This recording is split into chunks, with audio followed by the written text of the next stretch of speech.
Donc maintenant, on va accueillir le professeur André Assis, donc professeur de physique à l'université de Campinas, UCamp comme on dit, et donc qui est spécialiste également de physique et d'histoire de la physique et des grands principes de la physique, avec des études autour de l'électrodynamique d'Ampère et puis de Weber aussi. Donc il va nous parler donc justement de l'électrodynamique d'Ampère. Bonjour à tous. Je remercie le professeur Alfonso San Miguel pour m'inviter à cette colloque. Je viens du Brésil et je suis très heureuse d'être ici avec vous à Lyon. Je travaille depuis 40 ans avec l'électrodynamique d'Ampère. Et cette année, nous célébrons l'anniversaire de la naissance d'Ampère. Mais si on voulait, on peut célébrer aussi l'année prochaine le bicentenaire de la publication des livres les plus importants d'Ampère, la théorie des phénomènes électrodynamiques déduite uniquement de l'expérience, qu'il a publiée en 1826. Et j'ai publié avec Chaib une traduction complète et commentée de ce livre d'Ampère, traduction en portugais et ici en anglais.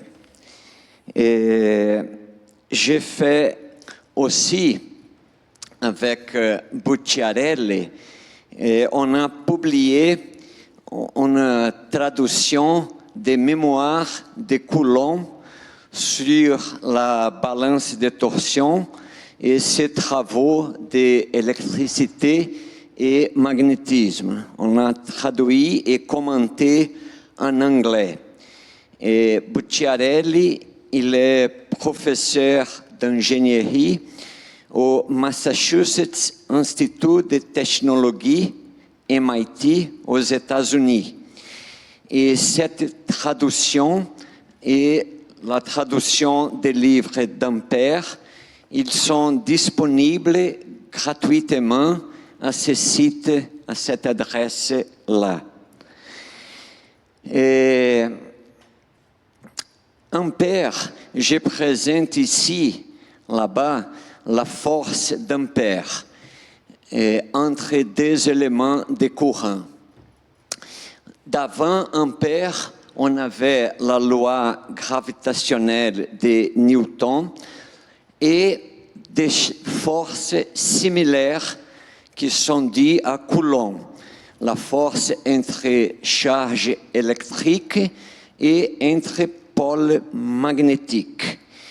La force d'Ampère est proportionnelle au produit d'intensité des courants à la dimension des éléments de courant et inversement proportionnelle au carré de leur distance. Mais elle est plus compliquée parce qu'elle dépend aussi de trois angles. Les autres sont plus simples. Et Ampère, il a commencé ses recherches avec l'expérience d'Ørsted. Quand on a un aimant, il s'oriente dans les méridiens magnétiques. Mais Ørsted a observé que quand l'aimant est sur un fil avec courant, les pôles nord des aimants se déplacent vers la droite quand le courant va comme dans cette figure ici. Et quand l'aimant est sous le fil, le pôle nord de l'aimant se déplace vers la gauche.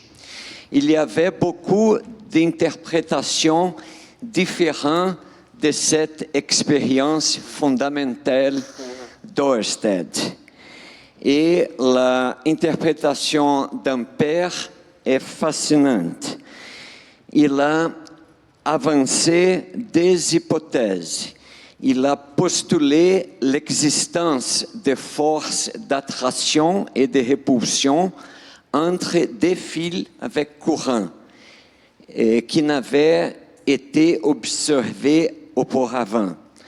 Et il a postulé que le magnétisme des aimants et le magnétisme terrestre doivent être dus à des courants électriques. C'est très originel et féconde ces deux idées. Ensuite, il a essayé de modéliser les aimants avec courant électrique et il a obtenu la force entre deux éléments de courant. Et on connaît que quand on a des aimants et les pôles opposés, nord et sud, ils s'attirent quand ils sont proches. Et Ampère, il a remplacé un des aimants par une spirale avec courant. Et il a observé qu'ils s'attirent ou ils se repulsent. Et cette expérience, la deuxième ici, c'est plus ou moins analogue, similaire à l'expérience d'Ørsted. Mais ensuite, Ampère a remplacé le deuxième aimant par une autre spirale. Et il a observé attraction et répulsion entre deux spirales. Ça, c'est la première fois dans l'histoire des sciences que quelqu'un a observé une interaction directe entre deux fils avec courant. C'est ce qu'Ampère il a appelé interaction électrodynamique, un mot qu'il a créé. Ensuite, il a fait sa expérience la plus fameuse où il a montré que des fils droits s'attirent ou se repulsent, ça dépend des directions des courants. Et cet instrument ici, c'est la base de toute balance de courant qu'il y en a dans tout laboratoire de physique. Et il y en a une relation très importante entre Ampère et Fresnel. Au départ, Ampère pensait que les courants responsables pour le magnétisme seraient courants macroscopiques. Mais Fresnel lui a dit que non, que ça doit être courant autour de chaque molécule.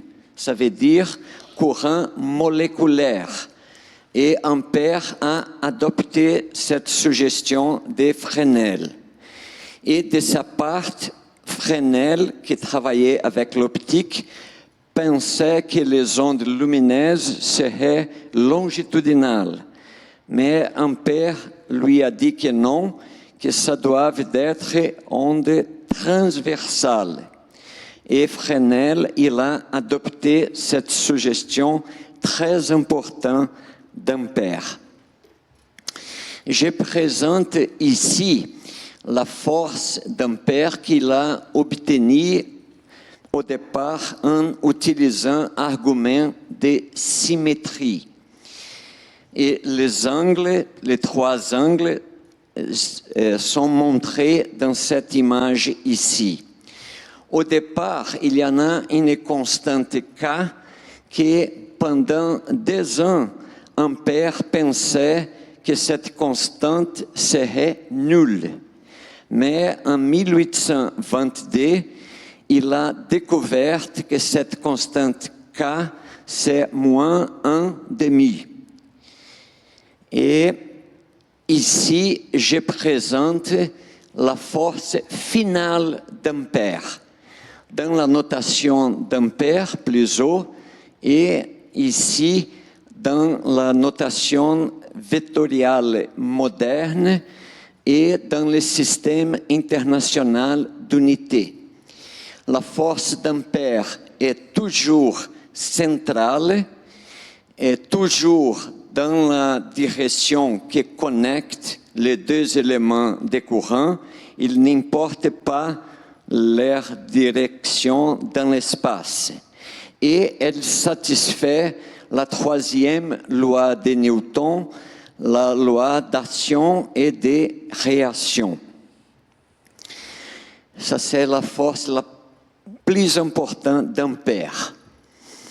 Et quand il a obtenu que cette constante K, c'est moins 1,5, il a découvert des conséquences remarquables. La première, il a intégré la force d'un circuit fermé sur un autre élément de courant et il a prédit que ces forces doivent être toujours orthogonales à la direction de l'élément. Et il a fait une expérience pour tester cette prédiction. Et l'expérience a réussi. Ici, c'est l'expérience des cases d'équilibre, où il n'y a pas de force tangentiale. On a un arc circulaire qui pouvait se mouver dans le sens horaire ou anti-horaire. Mais quand il y en a des courants, il ne se déplace pas. Il reste immobile. Il n'emporte pas la forme de circuit fermé.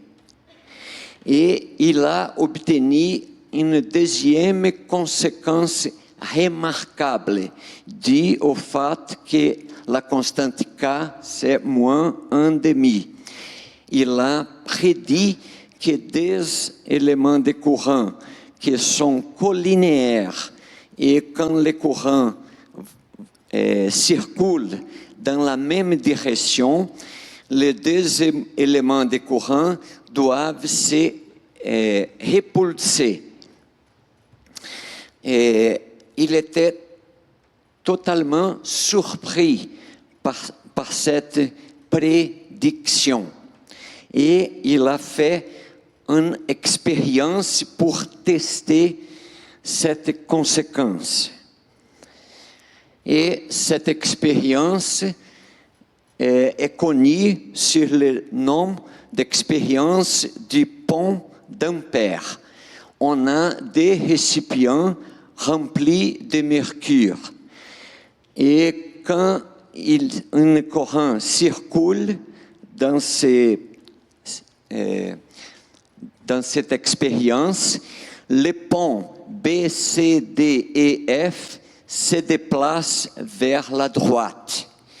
Selon Ampère, la force vers la droite c'est dû à une répulsion entre les portions AB et BC et aussi à une répulsion entre les portions EF et FG. Et même aujourd'hui, les physiciens répètent et font des variations de cette expérience. C'est très, très important. Et le travail d'Ampère a été toujours évalué très positivement. Par exemple, Tricker, il a écrit un livre, Early Electrodynamics, et il a dit qu'en seulement 7 ans, Ampère a obtenu tout d'essentiel de l'électrodynamique, toute l'expérience et la théorie et la force finale. Il a comparé le travail d'Ampère dans l'électrodynamique avec ce qu'Ampère a fait seul et avec le travail que Tycho Brahe, Kepler et Newton ont fait ensemble dans la gravitation. Il a dit qu'Ampère a fait le même que ces trois agents seuls. Maxwell, dans son livre « Traité d'électricité et de magnétisme », il a dit qu'Ampère, c'est le Newton de l'électricité. Et il a dit que la force entre deux éléments de courant d'Ampère est la formule la plus importante de l'électrodynamique. Parce que toutes les expériences sont d'accord avec cette formule et qu'elles doivent être toujours la force la plus importante de l'électrodynamique. Ce sont les mots de Maxwell dans son livre le plus important, Traité d'électricité et de magnétisme. Mais malgré ça, la force d'Ampère a disparu de tout livre universitaire, de tout manuel.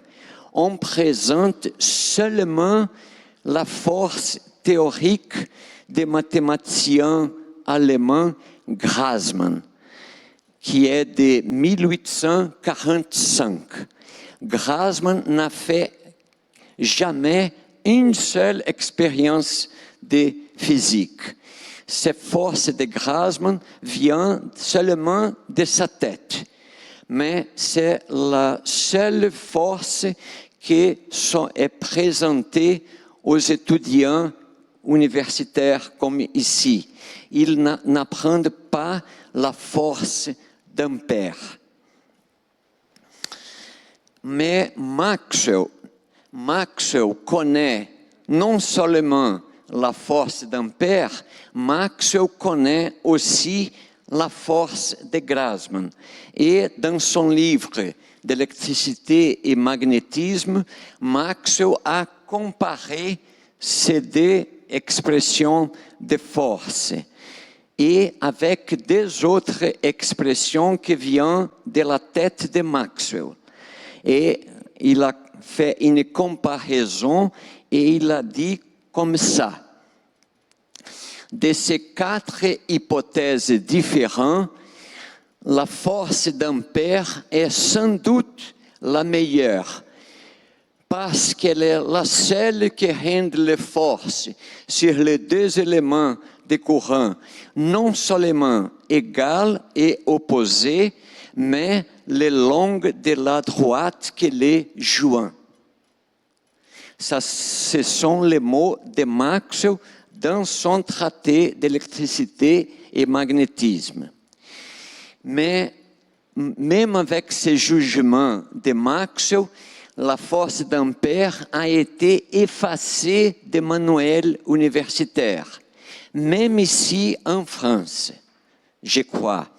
Et c'est pour cette raison que j'ai publié avec Chaib la traduction complète et commentée en portugais et en anglais des livres magistraux d'Ampère.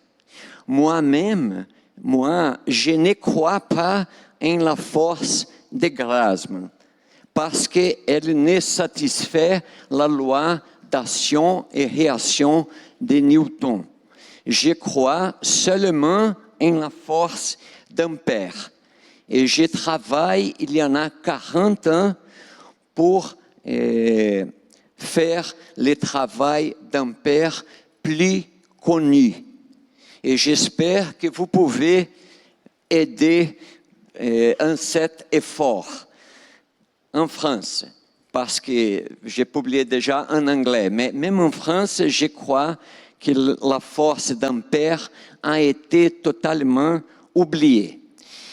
Et je travaille aussi avec l'électrodynamique des physiciens allemands Wilhelm Weber.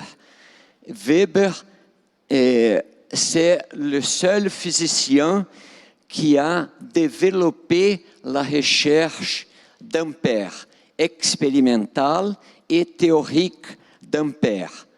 La force de Weber entre deux charges électriques est basée sur la force d'Ampère entre deux éléments de courant. Et Weber a développé aussi, 40 ans d'avant de Rutherford, Bohr, etc., un modèle planétaire des atomes qui s'est basé sur le courant moléculaire d'Ampère. Et j'ai publié avec d'autres physiciens des États-Unis et d'Allemagne une traduction en anglais, comme ici, et en portugais aussi, des travaux de Weber sur l'électrodynamique. En conclusion, la force entre deux éléments de courant d'Ampère est très, très puissante. Et ces dernières années, l'électrodynamique d'Ampère a gagné de nouvelles intérêts pour de nouvelles expériences et de nouveaux développements théoriques. Merci beaucoup de votre attention.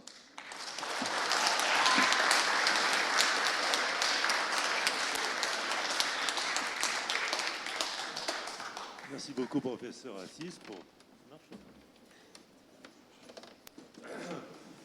Merci beaucoup, professeur Assis, pour cet exposé qui remet les travaux d'Ampère au premier plan. Donc, c'est vrai que dans les livres, on a peu tendance à formuler directement les équations de Maxwell et d'oublier un petit peu ces forces-là. Et je crois que c'est très, très juste de rappeler en plus que c'est la seule que l'on soit conforme au principe d'action et de réaction.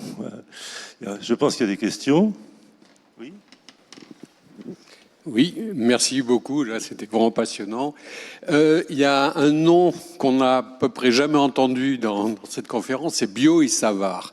Alors, si on regarde sur Wikipédia, on a l'impression que la loi de Biot et Savart date de 1820, ce dont je doute très très fort. Est-ce que vous pouvez nous en dire un peu quelques mots? Et quel est le lien finalement avec Ampère? Oui, Biot et Savart, ils ont travaillé au même temps qu'Ampère. Et on peut dire que le travail de Biot et Savart, c'est similaire à cette portion ici. Biot, il a obtenu une force entre un élément de courant et un pôle magnétique. Et Ampère disait que ça ne doit pas être ça, parce qu'on doit avoir seulement interaction entre des choses de même type. Des masses, dans le cas de Newton, des charges électriques ou des pôles magnétiques ou des éléments de courant, mais pas une interaction entre un élément de courant et un pôle magnétique, parce que ce sont des choses différentes. Mais on peut dire que le travail de Biot et Savart, c'est similaire comme cette composante des champs magnétiques. Mais Grassmann, il a obtenu directement cette force entre deux éléments de courant.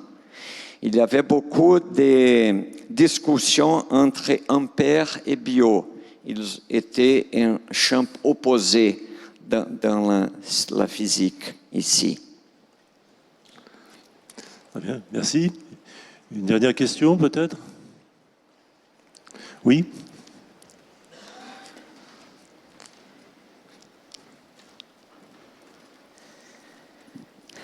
Oui, moi je voudrais juste ajouter un commentaire de Maxwell sur la force d'Ampère. Effectivement, il a dit que c'était la formule fondamentale, mais en fait, il l'a complètement détrônée.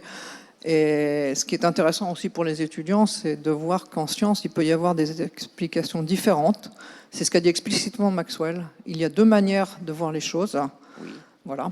Et c'est ce qu'a dit Feynman aussi, exactement. Il y a plusieurs manières parfois équivalentes d'un point de vue mathématique, mais elles ne sont pas forcément équivalentes du point de vue de la fécondité, de la simplicité et des champs qu'elles ouvrent. Et bon, de mon point de vue, il faut quand même reconnaître que les équations de Maxwell ouvrent, du point de vue de la fécondité, de la simplicité et des champs qu'elles ouvrent, une puissance qui est sans commune mesure avec la formule d'Ampère. Donc c'est aussi pour ça que la formule d'Ampère a complètement disparu. Et la formule de Grassmann n'est pas enseignée en France, hein. Elle l'était au 19e et encore, elle est tombée aussi également dans l'oubli au 20e. Donc, mais c'est toujours intéressant de voir qu'il y a un consensus, quelque chose de collectif. Et je trouve ça très intéressant qu'il y ait des gens, il faut le dire pour les étudiants, André, il est un peu marginal dans le champ de la science, hein. Je dirais c'est un hétérodoxe. Mais il faut défendre l'hétérodoxie, il faut défendre le fait que des gens puissent avoir des idées contraires à ce qui est le consensus scientifique, du moment qu'on discute correctement, qu'on reste poli, qu'on accepte les arguments de l'autre, et qu'il faut laisser ses pouces surgir, parce qu'il peut toujours surgir des choses nouvelles, même de points de vue qui sont concurrents. Mais il faut savoir que quand même les équations de Maxwell, c'est le consensus scientifique dans le monde entier à l'heure actuelle. Oui, je suis d'accord, et parce que Maxwell, il connaît par exemple non seulement la force de Ampère et de Grassmann, mais il connaît aussi le travail de Weber. Il a discuté dans les derniers chapitres de son livre La théorie de Weber. Et il a dit qu'ils sont deux points de vue totalement différents.